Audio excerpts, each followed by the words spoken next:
అన్నపూర్ణాదేవి అర్చింతునమ్మ అనే ఈ ప్రసిద్ధమైన గీతంలో ప్రత్యేకత ఏమిటి? అన్నపూర్ణాదేవి అర్చింతునమ్మ అని చెప్పి ఒక ప్రసిద్ధమైనటువంటి ఒక గీతం మనకి వినిపిస్తుంది. అన్నపూర్ణాదేవి అంటే మనందరికీ తెలిసినటువంటిది, కాశీలో ఉన్నటువంటి అన్నపూర్ణాదేవి.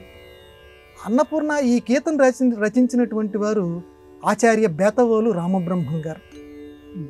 ఇది అద్భుతంగా లోకంలో చాలా ప్రసిద్ధి పొందినటువంటిది.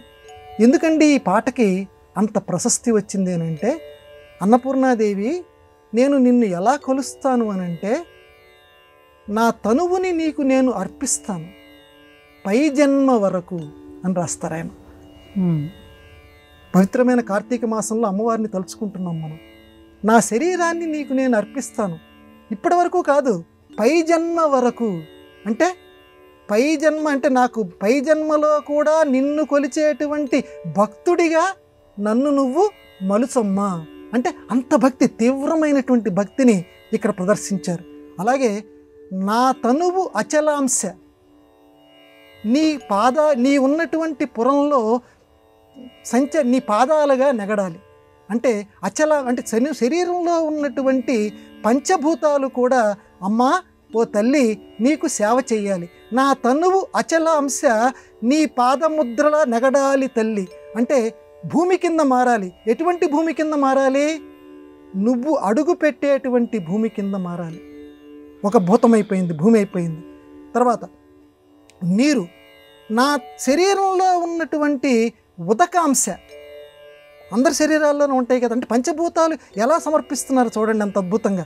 ఉదకాంశ అంటే నీరు యొక్క అంశ, అది నీ పాద పద్మాలు కడగాలి తల్లి. ఎప్పుడూ కూడా ఈ శరీరంలో ఉన్నటువంటి ఉదకాంశ నీ పాద పద్మాలు కడగాలి.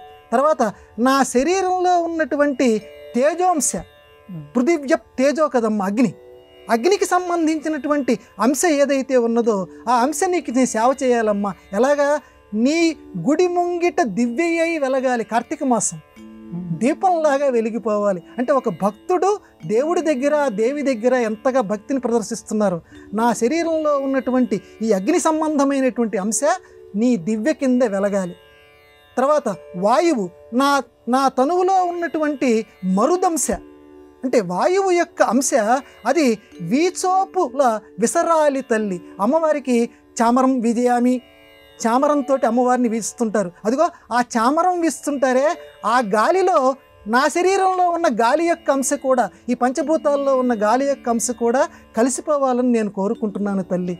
తర్వాత నా శరీరంలో ఉన్నటువంటి గగనాంశ, ఆకాశానికి సంబంధించినటువంటి అంశ ఏదైతే ఉన్నదో అది నీ నామాలు, నీ శబ్దాలలో కలిసిపోవాలి. ఎప్పుడూ నిన్ను స్మరిస్తూ ఉండాలి. ఎందుకంటే శబ్దగుణకం ఆకాశం. శబ్దం ప్రసరిస్తోంది అంటే శూన్యం ద్వారా, ఆకాశం ద్వారానే ఒకరి మాట ఒకరికి వినపడుతోంది. కాబట్టి నేను పలికేటువంటి ప్రతి శబ్దం కూడా నీ నామాల కింద ఉండాలి, నీ శబ్దాల కింద ఉండాలి. అలా చేసే అదృష్టం ఈ తనువుని నీకు నేను అర్పిస్తున్నాను తల్లి, అలా నిన్ను నేను సేవ చేయదలుచుకున్నానమ్మని అద్భుతమైనటువంటి భావావిష్కరణను కవి ఇందులో చేశారు. అందుకే చాలా సుప్రసిద్ధంగా ఈ గీతం జనాల్లోకి చొచ్చుకొని పోయింది.